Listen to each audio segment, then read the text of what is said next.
আমরা এখানে কেন এসেছি? মানুষ ডিনারে কেন আসে? কিন্তু এত কিছু কে খাবে? তুমি? আমাকে দেখলে কি মনে হয় আমি এত কিছু খেতে পারবো? মনে তো হয়। কি বললেন? কিছু না। কি বলতে চান সেটা বলেন। এত কিছু কি জন্য? কি জন্য সে তো বুঝতেই পারছো। তবুও তুমি যদি চাও বাকি সবার মতো ঘুরিয়ে পেঁচিয়ে বলতে পারি, আবার চাইলে স্ট্রেট কাটও বলতে পারি। সোজাসুজি বলেন শুনি। আমি তোমার ব্যাপারে শিওর।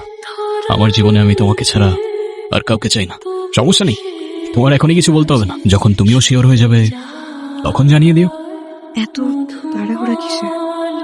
আমার জীবনে ভালো কিছু, ভালো সময় খুব বেশি দিন থাকে না, তাই ভালো কিছুর জন্য আমি সময় নষ্ট করতে চাই না।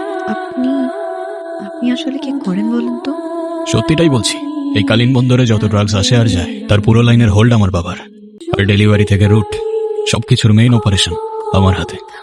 আর হ্যাঁ, ভালো কোনো কাজ করি না আমি। আপনি এই সত্যি কথাগুলো আমাকে কেন বললেন? আপনি তো চাইলে মিথ্যাও বলতে পারতেন, তাই না? আমার বিজনেস 2 নাম্বার হতে পারে, তবে আমি না। আর তোমার আর আমার শুরু মিথ্যা দিয়ে হতে পারে না, তাই না?